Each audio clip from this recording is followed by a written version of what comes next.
John, it's great to see you again. Steve, it's been too long. It's always a pleasure to see long-term friends who are making a difference. I know. Yeah, I was just thinking about how long you and I have known each other. So I got into this industry in 1993, and you predate that. And I think Yeah, within my first year, I was at Securities America. I'm sure you remember those days. You, I yeah. think, had You guys were, RWB. I think, our first corporate partnership along the way. Exactly. Right, right. And that's how we got connected. So part of my job was to help launch the company's corporate RIA.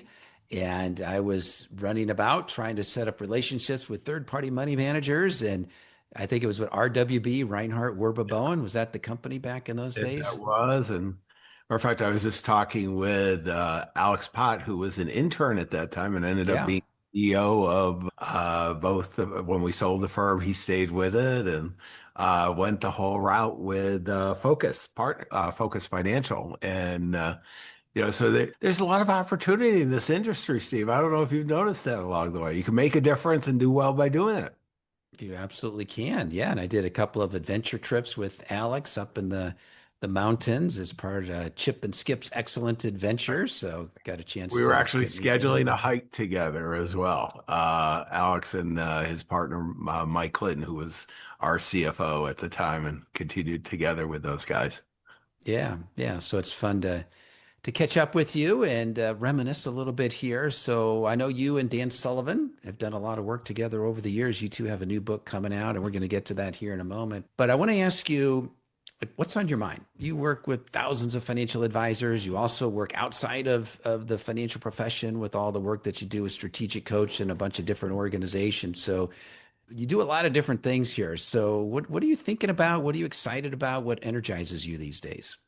I don't think I've ever been more energized, Steve. And when you think of what's going on in the world, we've got.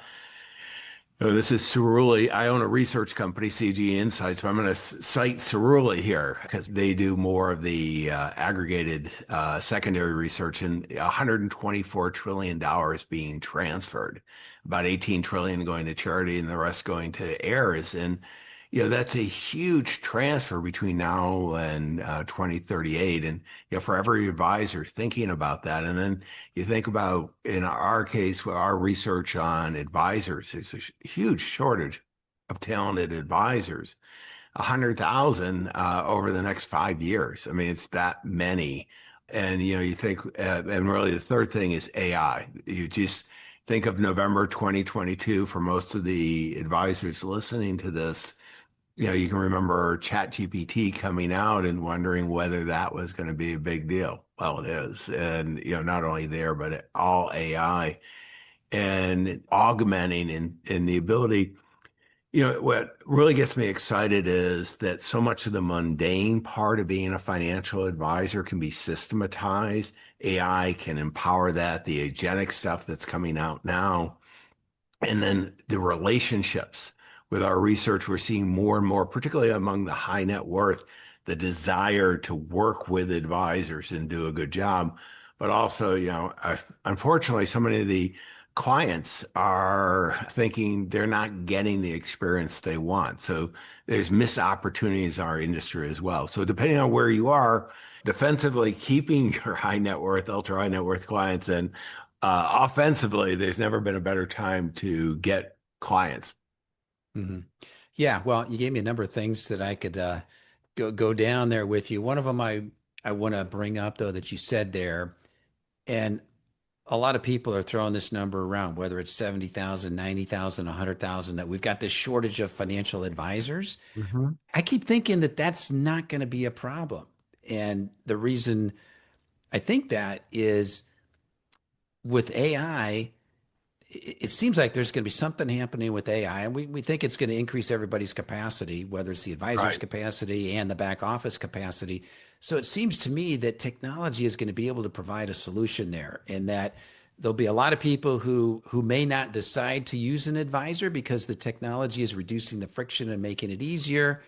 It's going to make some advisors in even more demand for clients that have very complicated situations and need a human person that they can trust and not just go to some AI.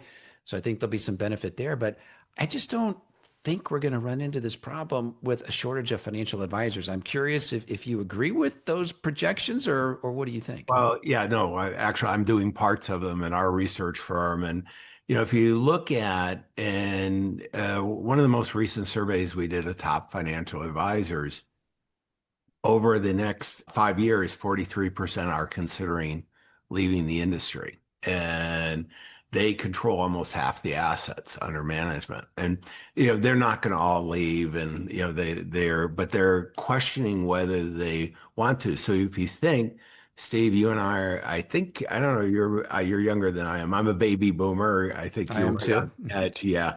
And, there's I'm going to do everything I can on the longevity, which is another big drive that's changing Mhm. the industry too.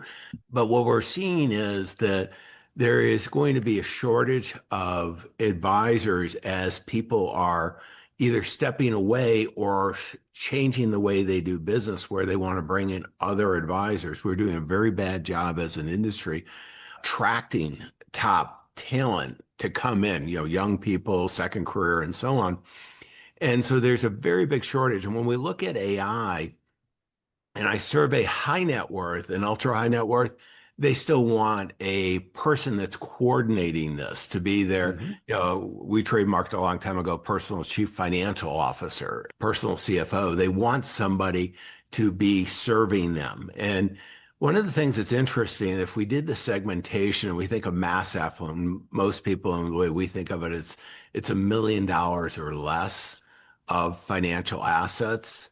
I'm totally agreement that AI, for most of those people, there will be an AI solution.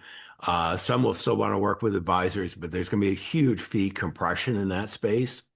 As Mhm. you start getting above, what happens is people are very interested in working, given a choice, they'd rather work with a real person. And then when you mentioned complexity, I'm going to go ahead and see if I can pull up, my whiteboard. I'm going to put this up on the screen. Mhm. But, if I look at really the biggest opportunity for most advisors is business owners.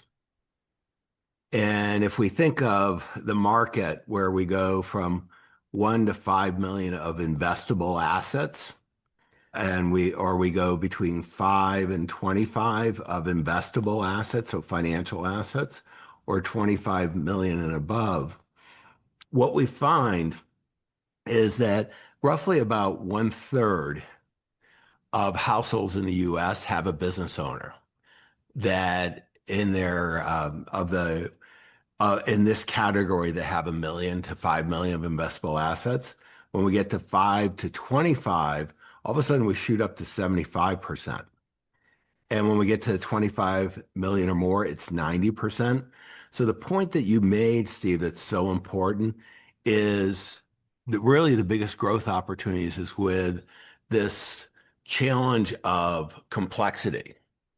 And right now we're seeing a huge level we survey, you mentioned Dan Sullivan. Dan Sullivan, I've surveyed over the last 18 months over 6,000 successful entrepreneurs. We're now doing over 500 every month. And the research is just, they are so frustrated that if I were going to say the term that would sum it up the most is FOMO, fear of missing out. They feel that they have outgrown their advisors, not only financial advisors, but attorneys, accountants, and so on. And they're looking for people to coordinate. And that's really a big challenge. So AI is changing what's going on. And so we're going to see more and more advisors, if they're going to do well, move up market and deal Mhm. with the complexity of life. Yeah. No, I agree 100% with that point about with the complexity and advisors having to move up because I think there's going to be um, a bit of a barbell here in that as things are more complicated, as people have a lot of high stakes, high consequence decisions that they have to make, those people will absolutely continue to want to work with a human advisor. And no AI is going to replace that. But also to your point, below a million, million and a half, some number in there, it's going to be fairly easy for those folks to get their portfolios managed, to get questions answered, or just to call someone at Fidelity or Vanguard or Yeah, Schwab the kind of value thing. cost equation is going Right, to provide the incentive. If and it's already started. It's moving right. in that direction. Yeah. And I've been saying that I think this is a terrible time to be a good advisor, but it's a phenomenal time to be a fantastic advisor. And what I mean by that is if you're just a good advisor, if you're someone who put a plan together and you'll manage a portfolio and you charge 1%, and that's all you do, I think you're going to get disintermediated here. It's like you're not going to be long for this business, but it's those people who can deal with the complexity, who can work with those business owners, who can work with other people who have a very complicated life and need someone who is thoughtful, who's intelligent, who has emotional intelligence, who can sit with people during their most difficult times in their life and their transitions and can make sense of everything and can communicate effectively and can develop relationships. Those people are, the demand for them is going to be off the charts. And if we get back to this idea of there may be a shortage of advisors, if there's going to be a shortage, I think it's going to be a shortage of those advisors Hmm. because the skill sets that are needed and the type of person you need to be able to deal effectively in those situations, that's sort of a rare person that can incorporate all of those while still having the intelligence of understanding all about the planning process, being able to use the technology that's going to help give you a lot of the data and the information, but then have the human skills to be able to interact one on one with another human being. It's like you put all that together in one person.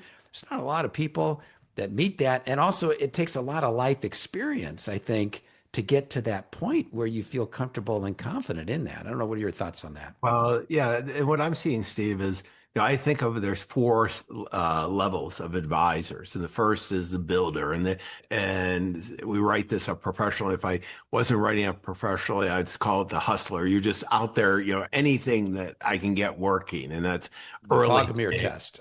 Yeah, fog of error. That's what I was thinking too. And then the next is something starts working, and you're now the grower, and you're grinding it out. You're on the treadmill trying to make it work. And then, you get the traction and you become an operator and you've got enough going on. There's a steady stream of clients coming in that you're serving, you're doing well. And the last part is the architect, where you're actually putting all the systems together. You're building a very valuable enterprise. And what I see that the young people who are very successful, they're joining an operator and ideally an architect firm where they're coming in and they're kind of missing out on the hustle, the fog, the mirror. They're actually starting right away. We did a research project, geez, maybe even 10 years ago. We wrote a paper called On the Leading Edge. And I never wanted to study anybody who had less than 50 million of assets or less than 5 years in the industry. And the reason was I didn't think they had enough, there was no proof yet at that point. And my head of research at the time came to me and said, John, I really want to study these people. And I said, no. And she goes, I'll do it and there will be no additional cost. And I said, okay. And we identified a small group that had less than 5 years in the industry that had between 50 and 500 million of assets under management. And the average age was about 36. And so that, a lot of second career or a late start into the industry. But what was really interesting was that they were not starting their own practice. They were coming in to be part of a team and they had the whole service, so delivering wealth management, and they were being taught right away not to go fog or mirror, but to work with the high net worth, ultra high net worth, and they're gaining tremendous traction. So we see that over and over again now too, and it's just a lot, particularly baby boomers, bringing people in, saying you pay your dues. Well, no, let's put the systems in and get them at the high level quickly type Yeah, thing. well, that point about paying your dues, I was going to bring that up. You brought it up for me here. I've worked with a number of advisors over the years who did pay their dues, who, did all the cold calls, 30 years ago and really were they were that 5% that survived after 5 years while the other 95% washed out. But now as they bring new advisors on, they feel like, well, you got to go through what I did. And I'm like, no, there's a better way to train Yeah, these the new world. advisors. Yeah, that'll be more effective and get them up to speed faster. So I'm glad that you brought that up. So is there anything else that you want to maybe expand on that piece about? And maybe we tie this into AI in terms of, because I think one of the concerns, not only in the financial advice profession, but like the legal profession and other service professions, is AI is like taking a lot of the entry level work. Like AI is can put a plan together. AI can record the meeting. It can analyze the transcript. It can come up with the insights and the summaries and everything. It's like, well, what's a new paraplanner supposed to do? So how are you thinking about how we should be training new advisors in this day Well, and age? we actually are thinking about it a lot, Steve. So we started a new company called FA Institute that we're launching in the How many companies fourth do you have quarter. now, John? Oh, we got seven. So Seven. Okay. yeah, well, the idea is wherever there's a gap, we're going to fill. And, we are in our company, CG, the parent company is CG Elevate Group. And, we're agnostic. We serve enterprises, we serve advisors direct, we serve entrepreneurs as well. And I'll mention how we're doing that, but in partnership with the advisors. And what we're seeing is there's a desperate need for high quality new people into the industry, whether young people or second career. And, everybody wants to do it the old fashioned way. And you just said, why would you do that? One of the best learning vehicles is AI. I mean, ChatGPT has a learn function. You just say, we're building some synthetic data we can now do over 1,000 different avatars to practice. So literally we're about 60 days off where we'll be offering the solution. But the idea that just like you and I are on Zoom right now, you can dial up what type of client you want. And we have 25 years of data. It will do the behaviors, their net worth, everything. You can have a conversation, the initial meeting or with a COI and so on. And it's unbelievably good. Well, that doesn't make any sense to go have people knock on doors, dialing for dollars, that type of thing. Why don't we use AI and bring them through at their pace? We envision an 18-month on average, but where they start out with an internship with a top team, then they're going to an apprentice. So by the time that they finish and they're qualified to be a top financial advisor, or they already have high net worth clients that they're bringing. I was a financial advisor. I had a couple $1 billion practice. I would have hired any of these people at that point. And what an opportunity, to be in this industry. This is a great industry. You get to do well by doing well by others. And for the right person with a financial disposition. So we see a very structured new AI type of driven educational. There's all kinds of companies that have started in probably the most famous is in Austin, Texas, the Alpha School. And it's only has 2 hours of training and it's AI driven. And the rest is really chasing your passion. They have a 98% getting into elite schools. Now, it's $75,000 to be in it. They use $10,000 of tokens a year, so it's not for everyone. But as this stuff improves, this will change education everywhere, and it has to change it for financial advisors as well. And I mean, I think that's all fascinating, and I agree. We all need to be using AI, and there's all kinds of things that it can help us with in terms of our learning experience and our learning curve. But a couple of thoughts in there. One is there has to be a mindset shift here as well for the leaders of these organizations. I think sometimes we just get stuck in inertia, and we're like, well, what I'm doing is actually working pretty well. My business is growing. Markets are up, and it's like, why do I need to change? Why not? Why do I need to put all this in there? So what advice would you have for someone listening to this that's saying, yeah, this kind of makes sense what John and Steve are talking about, but gosh, things are going really well and things never move as fast as everybody does, because they're just trying to scare you into, they're talking their book kind of thing. So what would you say to someone that, no, man, you really got to get on this and you need to have a little bit of a mindset shift that this is a big thing. This is what would you say to that? Well, I think that one of the things you probably don't need to do it, depending on your age, you could Do they coast up? out. Yeah. We call it the good enough line that you got there, you're good enough. And that's really an Right. operator. And you could be making $1 million a year and just coast out. The thing that really, boy, life doesn't come enjoying when you're coasting and you're not growing. And the knowledge you have that you can make such a big difference, not only with clients, but building an organization that's going to make a bigger impact.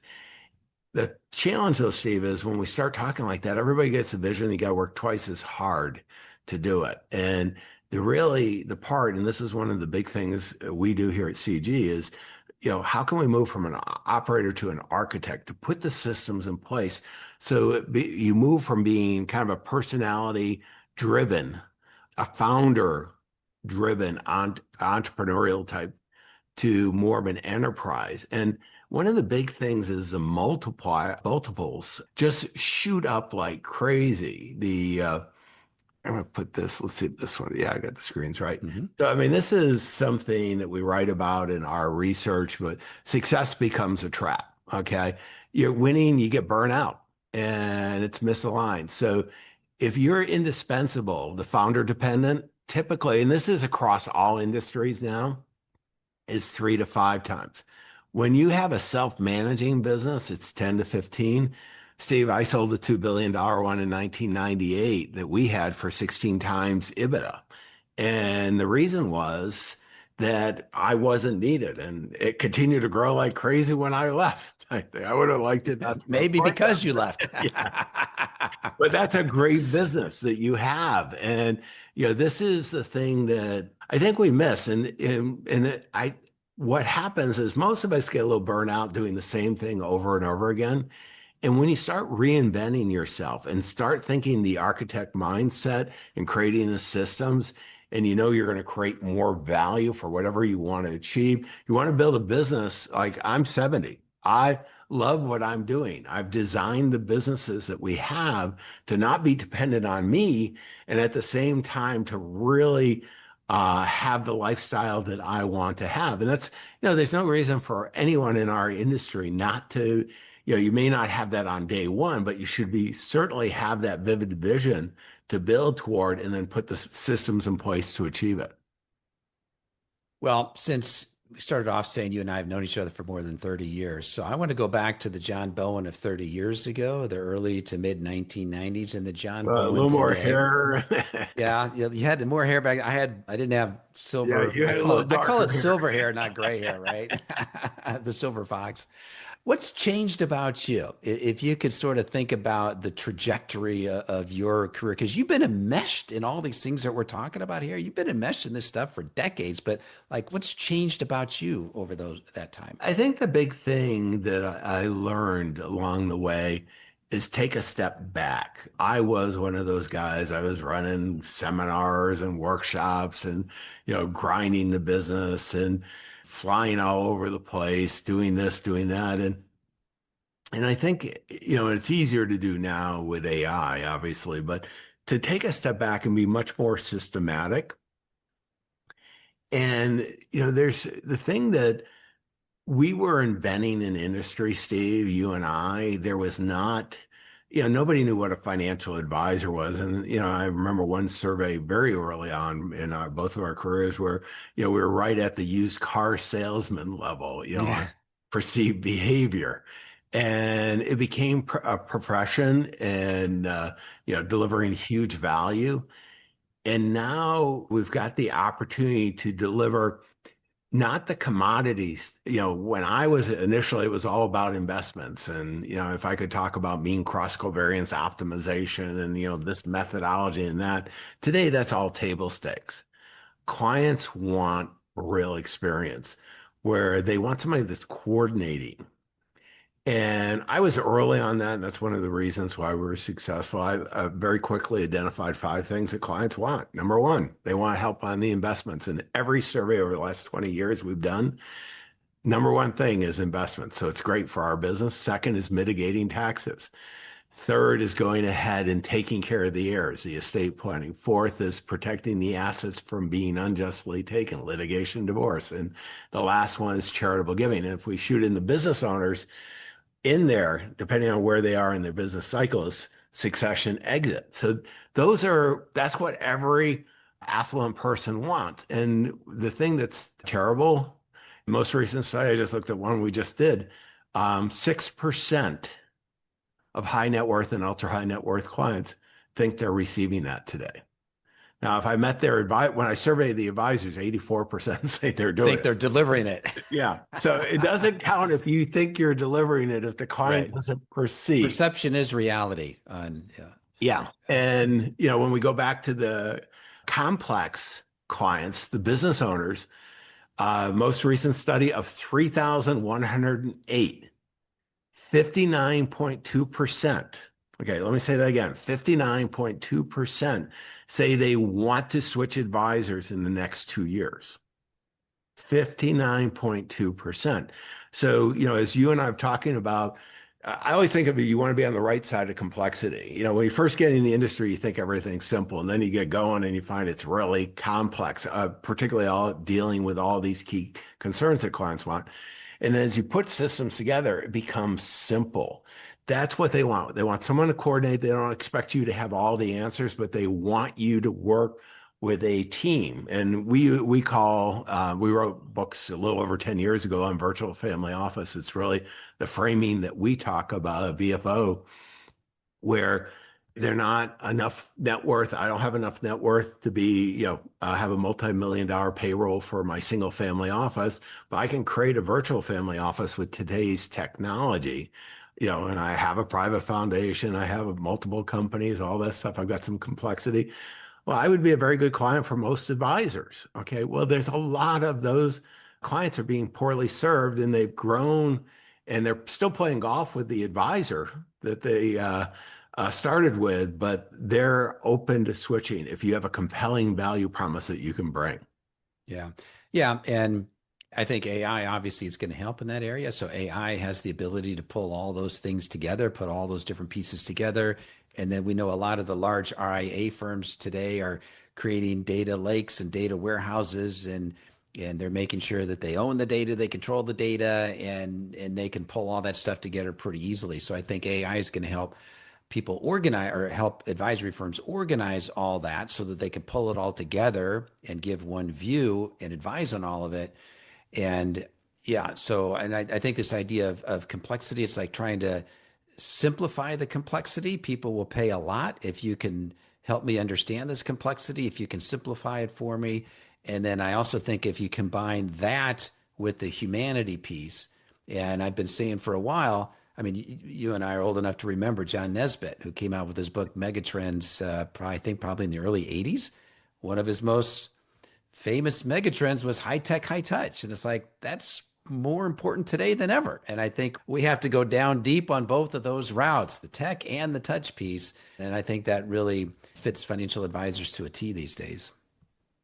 Well, it really does. And, one of the things that we're all being asked to do is to really help our clients be more successful. And the thing I want to challenge today, Steve, is, you should do it for your clients, but you also need to do it for yourself. And one of the premises we work on here is this whole concept of 100 times is easier than 2 times. And before everybody gets really worried about that, is 2 times forces you to grind. When you're going to incrementally grow 2 times, you're going to work harder and harder. The 100 is when we get back to the architect. Now, we talk about it over a 25-year period, but can you grow that way? Yeah, we're seeing it over and over and over again.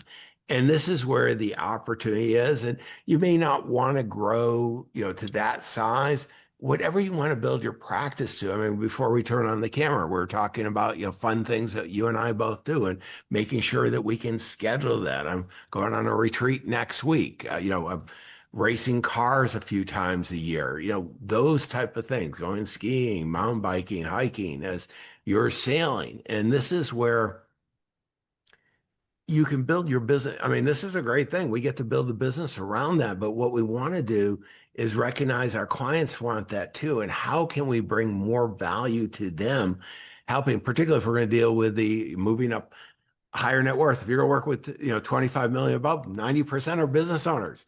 You got to bring more to the table than just investments. That's, Yeah, everybody has that. That's table stakes. What you want to do is bring how you're going to help them address these six key concerns. And to the extent that you can help them do it in a coordinated fashion with other professionals and show them how they can grow their business as well, they're clients for life. absolutely.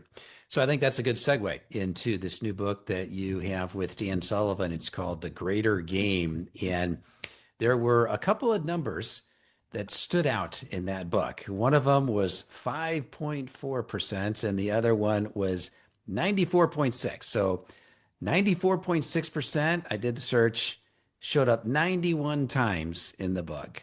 And Actually, 5.4% showed up. I had it about 200 times, but the editor cut it down and Yeah. Yeah. And 5.4% was 145 times. So that's more than once every 2 pages in the book. So clearly there's something important about those two numbers. So what do those two numbers mean Yeah, here? we did. Dan and I, and I just put on the screen, the book, The Greater Game with Dan Sullivan of Strategic Coach. Dan and I have been good friends. Actually, he's my coach, and we have been working together doing studies. And one of the things that we wanted to do is, could we identify who were the advisor or not advisors, excuse me, in this case, it's entrepreneurs. We're coming out with a study in October for advisors, but who really just took off like crazy. And we did a study, and this is the study, we called it the Greater Multiplier. We were looking to see what were the drivers. And these were everyone had over $5 million net worth. They were all successful entrepreneurs, all the way up to, I think the top was a couple hundred million. And we found that 5.4% were doing it differently. And it was really structured. They were doing most, if not all, of the multipliers that we had, the 10 that we came up with. And it was all about the architect. It wasn't the effort because the 94.6, they were grinding it out. They were working a lot harder. And really the process, what we found, there were four levels in the research. The first is foundation for freedom, and the multiplier one, you got to get off the couch. You got to, if you're going to be an entrepreneur, you got to be motivated, or excuse me, have ambition. And that's really the vision. The second thing that was great, and I'm going to encourage every advisor to get the book, mainly you can see what we're seeing work. That chapter the second greater multiplier is all about why they need to have a virtual family office and what are the key concerns and all the research there.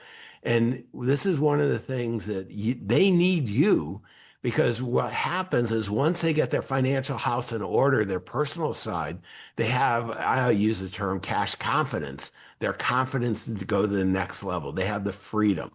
The second level is energy for expansion. This is motivation that they are, they're really serving a group that they love working with. Steve, you and I have always done financial advisors. We're passionate about our industry. We know the multiplier effect that we have on helping advisors help their clients. And then what comes up is the concept of IP. The very first thing we got to do is really get intellectual property. What are we doing? And this is part of the systems, the framework. We call it mastering framing. But what are you going to deliver in experience? And then from there, once we've got that, then we can take off. And the collaboration multiplication for businesses, it's community. One of the things that's going on because of AI is there's so much noise out there now. So if you're trying to get one client at a time, extremely hard. Centers of influence already have all the clients. Matter of fact, if you want to work at 25 million or more, 40% of those clients with 25 million or more investable assets said they met their primary financial advisor through an investment banker. Well, maybe we should build a partnership with an investment banker, accountants, attorneys, and so on. And then as we continue, then you've got to have the team. but one of your teammates should be AI as well. And then autonomy, this is where you are independent of the business. And so, think of this as doing double. We're doing it for our clients, but we're that are entrepreneurs, but it's for you too. And then the ones who took off the most, exponential, they had agency. They were creating new markets. They had commitment. They were staying the course, and they had the courage to take the risk. And it's all, to get to the 5.4, we're all four stages using the 10 multipliers. And I mean, the success they were having, Steve, it was one of my favorite, and I'll just use Paul. I think there's 26 stories of entrepreneurs. Almost all are strategic coach clients, and some of the financial advisors are our clients. But the idea is one fellow, Paul, who was just turning 65, and he and his wife were going to start a coffee shop, and a gourmet one, and thought this would be really good. And he had a great business, $50 million business, and he decided that there was a greater vision, and he could architect and start building that business instead. That would be more fun than the coffee shop. Today, he's doing over 600 million of revenue. He just got an offer well in excess of $1 billion and decided not to do that. This is where, creating, it's an engineering company. He made a number of acquisitions. And I could tell all the stories in there of so many people who they decided to be successful on purpose, and you take the architect role, implement these 10 multipliers, and took off like crazy. So let's take a step back for a second here. So as you opened up the book, you and Dan opened up the book, you both had some very short personal stories in there. Dan had a little story about how he went bankrupt, and then you had a story about how when you were a junior in college and you got a call, I think, from your dad, and he said, I got some news for you. Our foundry business, our family business is going out of business. And by the way, your mom and I are getting divorced. So as you reflect back And on you don't that, have a job, and you thought you were going to end up being president too. yeah, so not a good day for John Yeah. Bowen. And so as Well, you reflect back on that period in time and you think about the book that you're writing today, I've seen with a lot of really successful people that there are situations in their childhood that have dramatically affected them and really drove them. And I'm just wondering, is there anything from those early days that may show up in this book here? Or is there anything that you learned through the process of writing this book or putting all these ideas together that somehow harkens back to some earlier days in your life? let me go, and I listened to the podcast. It sounds like your dad's still alive in 96. Yes. I think I Yeah. heard it. My father passed away last year at 94. Great life, slid into home base. A few weeks weren't good, but the rest was phenomenal type thing. Never missed a cocktail at 5 type Yeah. thing. And but one of the things that really drove me, and you mentioned that we had a cast iron foundry. I grew up in a small town upstate New York, 4,000 people. We employed 400. And I was being groomed by my dad was president. I was expected ultimately to be there, and he gave me the worst jobs. And it was my junior year, as you said, Steve, and I got that call. And I just remember hearing all that and then asking my father, "Are you going to be all right?" And he goes, "I don't know." And my father was a very confident guy, very driven. And he went off, and my uncle stayed and wound it all down. He went off because he needed a job. Well, I was a rich kid in a poor community, and all of a sudden we had no money. My parents were affluent, free flowing. They didn't have a financial advisor. And to this day, I believe if they had had a good financial advisor, not even a great one, a good one, they would have ridden through. I don't know whether they would have gotten a divorce, but they certainly would have financially been able to make it through. And that's been one of my real passions of being a financial advisor first and doing CEG. And one of the new companies we started, VFO Connect, where we're matching entrepreneurs with vetted financial advisors. Because I'll put a slide up here. I mean, this is where my passion, this is chapter 2, greater security, the BFO gap. I shared the concerns. 59.2% want to switch their primary advisor in the next 24 months. When we look, every single ultra high net worth family has gaps, significant gaps. And then one that if you're working with business owners, 84.6 want succession planning, only 21.7 feel they're getting it. When we look at all the services, less than 6% are getting what they want. So I feel there's a real shortage. This is one of the reasons why Dan and I, we don't really work directly, CG, with entrepreneurs. We do it for supporting the advisors we have the privilege of working with. Dan wanted to work with him on coaching. And when we started doing the research, I said, Dan, why don't we do a book? And we're actually already talking about the next book because we're doing so much research together and seeing so many things. But it's been really a great experience because and we've got out copies now. We've run some workshops. We're doing all the podcasts, and it's just been the response has been phenomenal. And that's where I'm normally talking to entrepreneurs now. So you and I are talking to financial advisors. Guys, this is a big opportunity. I mean, it's just an amazing one. Let's talk a little bit further about one of the things that you were touching on here a little bit, this idea of optimization versus architecture. And as we look at what's happening in the advisory space here, we've had all these outside companies, the private equity firms and other institutional investors have come in and they purchased and they've gobbled up a lot of these firms and they've created huge mega billion-dollar organizations. Do you view those firms as really being the architects, or are they just cobbling together and doing a bunch of acquisitions and making a tweak here and there to grow big and then sell it? Do you view them as really sort of living I, this framework that you're laying out or not? I look at them acquiring the good enough line. And some of the private equity clients, they're clients of our firm when we do consulting for. And I got acquired by a company, Asante. I became CEO of the U.S. financial side in early 2000s, and I did the roll-ups too. We were probably a Yeah. little too early, but did very well. And it's being sold as a strategic thing, but it's really a financial. There's very little value that most are bringing beyond M&A. And I think too many advisors are going to, I got to get the chips off the table because I don't know how I'm going to go beyond this good enough line as an operator and go to the architect. And I'm saying, that's okay. That's a decision. If that's the right decision for you, that's great. But there is an opportunity to be successful on purpose and really restructure. And one of the things I love, Dan is 82.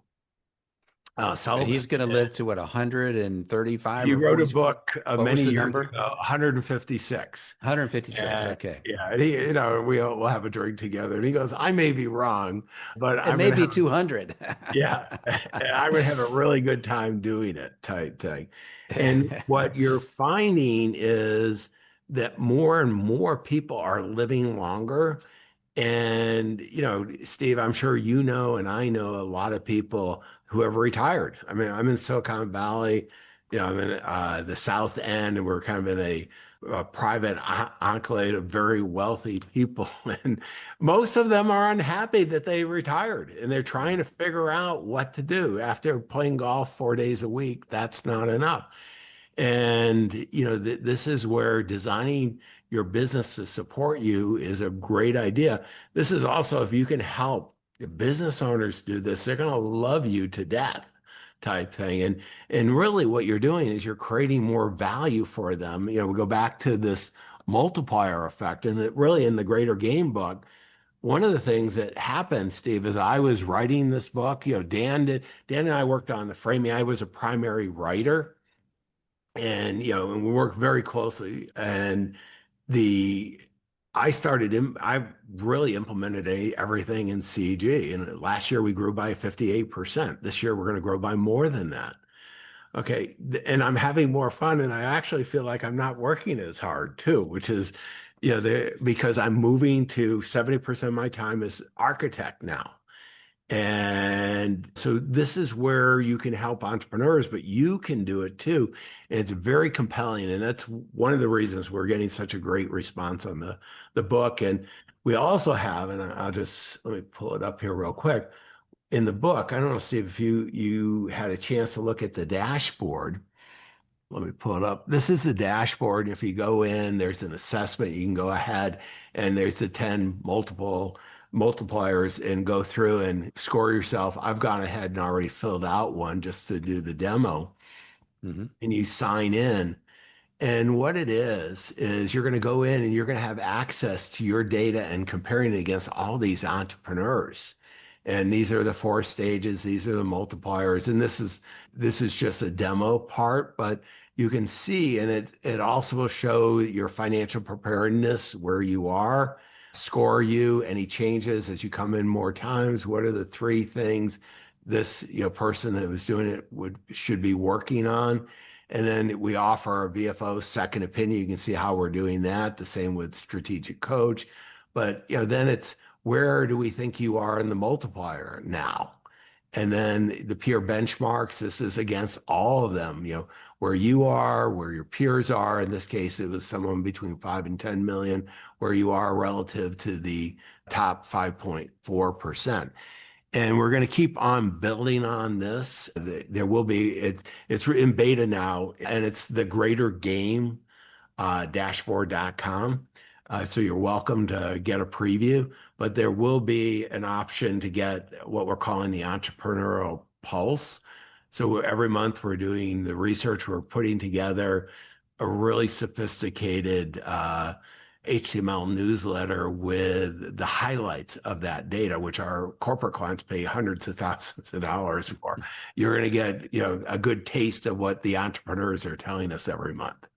And knowing you, John, I'm sure you vibe coded that whole thing that you were just showing us here a moment ago, Well, that dashboard.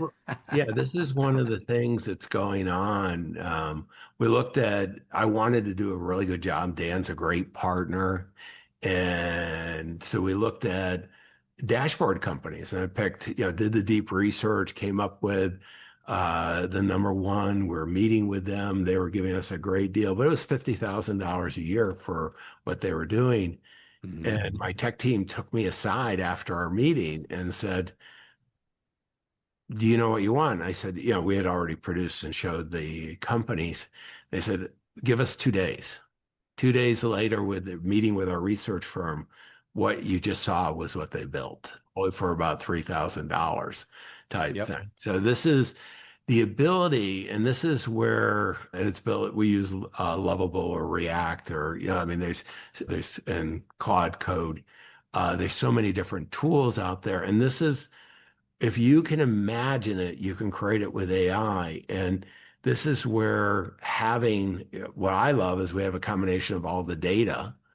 So it's not prompt engineering, it's context engineering. You need to know, what you want and have the application for that. So we have both empirical research and we have the applied experience of it. We have the privilege of coaching, 1,000 advisors a year type thing. So it's, the insights that we get out of that is huge. Yeah. And I want to restate a line you just said here because I think it's really important. You said, if you can imagine it, you can create it with AI. Hmm. And I've sort of been trying to live that, meaning not just imagine it, but I'm trying to, in many cases, default to that, thinking if I got a problem I'm trying to solve, or if I got something that I want to create, it's like, can AI help me with this? And it's like there's like never been a time when it hasn't been able to help. And so I think the more that we can, and I don't want this to think like, oh, I'm outsourcing my thinking or I'm No, that it's a sort of things like thinking partner it's a thing. is what you, Absolutely. Yeah. And it's a leverage partner and it's architecting, instead of grinding kind of thing. It's like we can do so much more and so much better if we can utilize some of these resources. So, but I want to get to, well, let me go one yeah. caution. Yeah. And I am a prolific AI user that's not building coding. And you and I were talking about this before we turned on the camera. I always think of AI as the smartest teenager in the world. And if you don't give them the context of what to do, they're not going to have it. And when they're not sure, they'll make stuff up.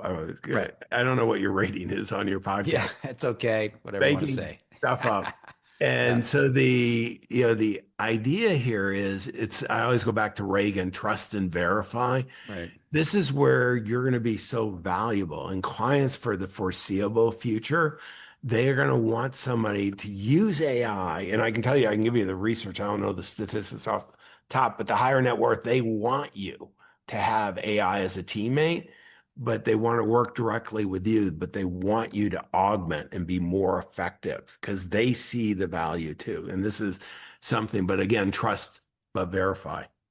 Right. And to add to what you just said there is, I think one of the reasons why they want to hire you, they want you to use the AI, but they want to hire you rather than them doing it themselves is because they could do it themselves, but they don't know if AI is hallucinating or not, or whether it's actually legit. Whereas if I hire you and you're the expert, you're going to use the technology, but you're going to know when it's saying something that's not right. Whereas I don't, because I don't live in that all day long. So I think that's another key thing is that's why you still have to know your stuff. You can't outsource your thinking to that. And I've always said that the people who are going to most benefit from AI are the people who are already the subject matter experts in the areas that they're using the AI, because they'll be able to know, is AI coming up with something that, oh my gosh, that's a novel idea. I hadn't even thought of that. That's an avenue I want to go down and see where that leads versus that's just hallucinating. And I know that's not accurate kind of thing. So, but you got to be an expert to be able to know the difference. And We would say you need domain knowledge. But one of the things for financial advisors, so that's that expertise you're talking about. But the other thing AI is not really good at yet, and I think it will become that, is it's not good at coordinating things. So on any one of those key concerns that I talked about, it can get pretty deep very quickly, or a specific strategy. Let's say a high level, private placement life insurance, for example. Okay, most advisors have never done that. Okay, you can get an unbelievable write-up, you can learn how to do it, all that stuff. Okay, but yeah, how does that complement the rest of the planning, or does it fit in? Or, and we can get more esoteric. And so this is where that domain knowledge is going to be so important. This is where, Steve, while you and I are coaches, I have a whole team of people so that we can share and go on this journey together rather than trying to do it one at a time and, really see how to do it. And that's what I see for advisors, the ability to work with entrepreneurs and do it that same way with entrepreneurs. There's such a desire for all of this. But what we need to do is really be able to paint the picture of what the vision is. And I always think of it, rather than caught up in the 2X where we're optimizing, as you were saying, moving to the architect. And for entrepreneurs, these 10 multipliers, 4 levels, it's the framing. We now have studied probably over 7,000 entrepreneurs, very successful ones. And I believe there's 26 stories in the book that I got to tell you, I know a whole bunch of the people pretty well personally. Um, yeah, there's a lot of private jets in that group. And I also know them when they were poor too. And this is where, we don't realize what's possible. This book will open the eyes for you and for your clients that are entrepreneurs. okay, so here's the rub. So someone's listening to this and like, yeah, this is terrific. It's wonderful. I'm going to read the book. I love all this stuff here. But I'm a $5 million revenue business, or I'm a $10 million revenue advisory practice. I'm still stuck in the grind here. I don't know if I've got the resources to be able to hire the other people to do some of this stuff for me to re-architect. Like maybe it's a chicken and an egg kind of problem, but if someone is in sort of that $5 million to $10 million revenue range, what are some of the first steps that they should take to sort of do the re-architecting so that they can do the 100x and not the 2x? What's the practical Well, reality of doing that? so, I'm going to just go back to the framework here is, the very first thing you do is ambition. And I'm a big believer, Cameron Harold, I don't know if you know Cameron, Hmm. Dave, wrote a book, A Vivid Vision. Hmm. To me, that's one of the best at thinking through how to create your vision. and 3 years out and putting it in writing and so on. With AI, it's not hard to do at all. Matter of fact, you can say, give me the questions that Cameron would ask me. I mean, it has most of the personalities and get very clear. So do you think if there's no friction at all, you're a 5 million, $10 million, what would you like your life 3 to 5 years out to be? What would be the ideal life?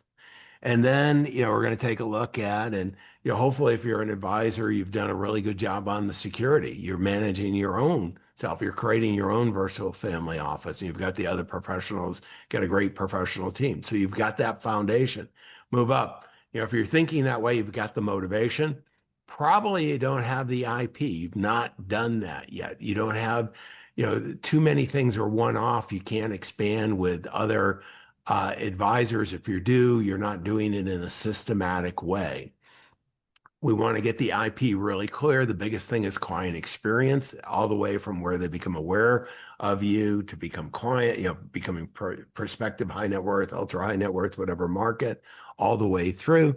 And then where are we going to go to get those clients? The days of running Facebook ads, YouTube ads, direct mail, telephoning, it's collaboration. Where's the community? You can create the community, or you can do it through COI, CEO groups, mastermind groups, and so on. Okay. And notice this is before you start bringing any employees in. Okay. The reality is you don't need the same team that you used to. So don't go out and hire a whole bunch of people. You may, I'll have a bias, Steve, and, you and I mean, this is one of the journeys we're on. We train all kinds. We train about 10,000 advisors a year, 1,000 through coaching.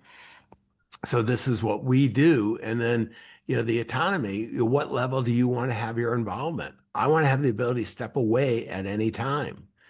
And really, the business, if I can walk away from the business for 90 days and it's better, that's a great business. And then the last, agency is, where is there some blue ocean space where we can create a market? And most in the financial advisors, it's the niche. And then, putting a flag in the ground, the commitment that we're going to do it, and then have the courage to execute on this. That's how you do it. And I got to tell you, it's a heck of a lot of fun. I think. Excellent. All right, John. Well, as we wrap up here, any final thought, comment, observation that you want to share?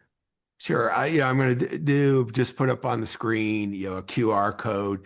This is the greater game dashboard.com. So it's very easy. You can get the greater game on Amazon. And I would encourage you to go get your greater multiplier index. I mean, go see how you score. Where are you on the current stage of the greater game pyramid? And then look at the 3 moves. And then you can sign up for the Entrepreneur Pulse, where you'll get monthly benchmarking.